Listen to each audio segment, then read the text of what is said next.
สบายดีเนาะมื้อนี้เราจะมาสอนวิธีการอัปเดตเลเวลเนาะของแอปปลูกกกใหม่เนาะซึ่งว่าตอนนี้ถ้าอยู่เลเวล1เนาะจะมาเป็นเลเวล2เนาะซึ่งว่าจะมีรายละเอียดดังนี้เนาะทำอิฐนี่ให้เขาไปที่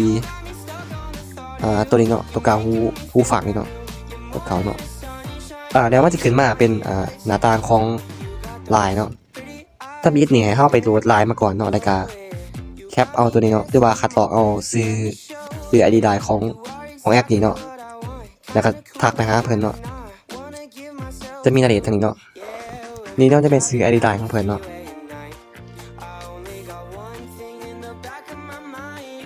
การถ้ามีที่เนาะให้เฮา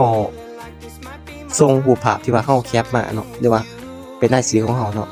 ที่ว่าฮอด10คนเนาะแล้วก็ทักไปหาเพิ่นเนาะก็เพิ่นจะแนะนำวิธีการต่างๆเนาะหลักๆนี่เนาะเพิ่นแนะนำให้ว่าถ้าว่าเฮาเชิญคนหรือว่าแนะนำคนได้10คนนี่เนาะให้ทักไปที่ให้ทักไปที่ไลน์ตัวนี้เนาะตัวนี้เนาะคัดลอกเอาเนาะแล้วก็ทักไปหาเพิ่นเนาะแอดทักไปหาเพิ่นเนาะก็สิประมาณนี้เนาะ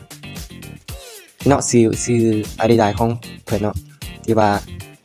เพิ่นแนะนำมาเนาะก็ทักไปเนาะก็สิประมาณนี้เนาะก็ให้ไกลส่งให้เพิ่นเบิ่งเนาะแล้วก็เพิ่นก็ถามมาว่าเพิ่นถามชื่อที่เฮาลงทะเบียนเนาะเฮาก็ตอบไปตามนั้นเนาะแล้วก็ตัวนี้เนาะถ้าว่าทุกทีมเฮาหรือว่าผู้ที่เฮาแนะนำเนาะบ่โฮสต์กกใหม่ถึง10คนเนาะก็สิบ่สามารถอัปเลเวลขึ้นได้เนาะแต่ก็บ่สามารถรับเปอร์เซ็นต์จากการโฮสต์กฎหมายของลูกทีมได้เนาะซึ่งว่าในหน้านี้เนาะเฮาก็ต้องเฮ็ดตามขั้นตอนของเพิ่นเนาะในการเตือนเพื่อนหลายๆเนาะซึ่งเมื่อวานนี้เนาะเฮาก็ต้องปฏิบัติตามคำแนะนำของเพิ่นเนาะในการแนะนำหมู่ให้ได้10คนเนาะในการปฏิบัติตามขั้นตอนที่เพิ่นบอกครับเฮาก็จะสามารถอัปเดตหรือว่าเลเวลของเฮาได้เนาะในการรุ่นใหม่ให้ใหญ่ขึ้นในการสามารถได้รับพนักงานสูงในการเอาพนักงานนั้นไปขายเพื่อได้เป็นเงินมาเนาะก็สำหรับวิธีการอัปเดตเลเวลเนาะก็สิประมาณนี้เนาะ